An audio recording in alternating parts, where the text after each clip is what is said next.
Indian സൈന്യത്തിന്റെ പ്രതിരോധ ശേഷി കൂടുതൽ ശക്തിപ്പെടുകയാണ്. റഷ്യയിൽ നിന്നുള്ള T-72 ടാങ്കറുകൾക്കായുള്ള എഞ്ചിനുകൾ വാങ്ങാൻ കേന്ദ്ര സർക്കാർ തീരുമാനമെടുത്തു.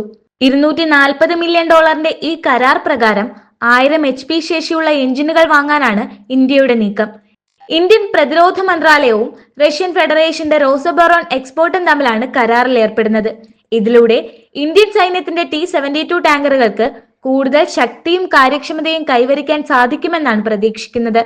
ഇന്ത്യൻ സൈന്യത്തിന്റെ പ്രധാനപ്പെട്ട പ്രതിരോധ സംവിധാനമാണ് T-72 ടാങ്കറുകൾ. നിലവിൽ ഇന്ത്യക്ക് 2400ഓളം T-72 ടാങ്കറുകൾ ഉണ്ട്. സൈനിക ഭാവിയിൽ ഇവയുടെ പ്രവർത്തനം തുടരുന്നതിനും മെച്ചപ്പെടുത്തുന്നതിനും ഈ കരാർ സഹായകരമാകുമെന്നാണ് വിലയിരുത്തുന്നത്.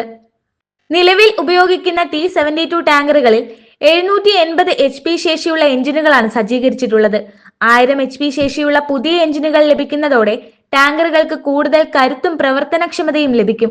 ഇതിലൂടെ വിവിധ കാലാവസ്ഥാ സാഹചര്യങ്ങളിലും ദുഷ്കരമായ ഭൂപ്രദേശങ്ങളിലും മികച്ച പ്രകടനം കാഴ്ചവെക്കാൻ ടാങ്കുകൾക്ക് സാധിക്കും. ഇന്ത്യയുടെ ഉത്തര അതിർത്തിയിലടക്കം T-72 ടാങ്കറുകൾ വിന്യസിച്ചിരിക്കുന്നതിനാൽ പുതിയ എഞ്ചിനുകളുടെ ഉൾപ്പെടുത്തൽ സൈന്യത്തിന് കൂടുതൽ സുരക്ഷയും കരുത്തും ഉറപ്പു നൽകുന്നു. മേക്ക് ഇൻ ഇന്ത്യ പദ്ധതിയുടെ ഭാഗമായി തദ്ദേശീയമായി ഇന്ത്യയിൽ തന്നെ പ്രതിരോധ സംവിധാനങ്ങളുടെ ഉൽപാദനം നടപ്പാക്കാനാണ് പ്രതിരോധ മന്ത്രാലയം ലക്ഷ്യമിടുന്നത്.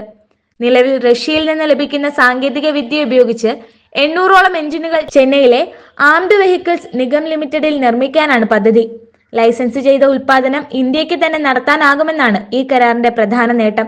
എഞ്ചിൻ നിർമ്മാണത്തിൽ ഇന്ത്യ വിദേശ ആശ്രിതത്വം കുറയ്ക്കുകയും പ്രതിരോധ മേഖലയിൽ സ്വയം പര്യാപ്തമാവുകയും ചെയ്യുന്നതിലെ മുന്നോട്ടുള്ള ചുവടുവയ്പായി ഈ നീക്കത്തെയും കാണാം. ഇതിനൊപ്പം ഇന്ത്യക്ക് അത്യാധുനിക വ്യോമ പ്രതിരോധ സംവിധാനമായ S-400ന്റെ സാങ്കേതിക വിദ്യ കൈമാറാമെന്ന് റഷ്യ അറിയിച്ചിട്ടുണ്ട്. ഇന്ത്യ 2018-ൽ 5 S-400 യൂണിറ്റുകൾ വാങ്ങാൻ റഷ്യയുമായി കരാറിൽ ഏർപ്പെട്ടിരുന്നു. എന്നാൽ യുക്രൈൻ റഷ്യ യുദ്ധം, പാശ്ചാത്യ ഉപരോധങ്ങൾ എന്നിവ മൂലം 3 യൂണിറ്റുകൾ മാത്രമാണ് ഇതുവരെ ഇന്ത്യക്ക് കൈമാറാൻ റഷ്യക്ക് സാധിച്ചത്. ബാക്കിയുള്ള 2 യൂണിറ്റുകൾ എപ്പോൾ കൈമാറുമെന്ന കാര്യത്തിൽ അനിശ്ചിതത്വം നിലനിൽക്കുന്നതിനിടയിലാണ് ഇന്ത്യക്ക് അതിന്റെ സാങ്കേതിക വിദ്യ കൈമാറാൻ റഷ്യ താൽപര്യം പ്രകടിപ്പിച്ചിരിക്കുന്നത്. ഈ സാങ്കേതിക വിദ്യ കൈമാറിയാൽ ഇന്ത്യക്ക് തദ്ദേശീയമായി S-400 വ്യോമ പ്രതിരോധ സംവിധാനം നിർമ്മിക്കാനാകും. ഇതിനു പുറമെ കൂടുതൽ തദ്ദേശീയ ഘടകങ്ങൾ ഉപയോഗിച്ച് റഷ്യൻ ആശ്രിതത്വം കുറയ്ക്കാൻ സാധ്യതയുണ്ട്. ഇതോടെ ഇന്ത്യക്ക് ആയുധ ലഭ്യതയ്ക്ക് ഒരു സ്ഥിരം ആഭ്യന്തര സംവിധാനം സ്ഥാപിക്കാനാകും. എന്നിരുന്നാലും റഷ്യൻ സാങ്കേതിക വിദ്യയ്ക്കായി ഇന്ത്യ ആശ്രയപ്പെടാതെ തന്നെ തദ്ദേശീയമായ ഒരു വിപുലമായ വ്യോമ പ്രതിരോധ സംവിധാനം വികസിപ്പിക്കാനാണ് സർക്കാർ ശ്രമം. 400 കിലോമീറ്റർ നിരീക്ഷണ പരിധിയുള്ള ഒരു വ്യോമ പ്രതിരോധ സംവിധാനം വികസിപ്പിക്കാനുള്ള പദ്ധതിയുമായി പ്രതിരോധ ഗവേഷണ സ്ഥാപനമായ DRDO മുന്നോട്ടു പോവുകയാണ്. പ്രോജക്ട് ഘോഷ് എന്ന പേരിലുള്ള ഈ സംവിധാനത്തിന് S-400ന്റെ പൂർണ്ണ ബദലാകാൻ കഴിയുമോ എന്നതിൽ വ്യക്തതയില്ല. പക്ഷേ ഇന്ത്യയുടെ പ്രതിരോധ ശക്തി വർദ്ധിപ്പിക്കുന്നതിൽ അതിന് സ്വാധീനം ചെലുത്താൻ കഴിയുമെന്ന് തന്നെയാണ് പ്രതീക്ഷിക്കുന്നത്. വിദേശാശ്രിതത്വം കുറയ്ക്കുകയും തദ്ദേശീയമായ ഉൽപാദനം ഉയർത്തുകയും ചെയ്യുക എന്ന ലക്ഷ്യത്തോടെയാണ് DRDO ഈ പദ്ധതിയെ മുന്നോട്ട് കൊണ്ടുപോകുന്നത്.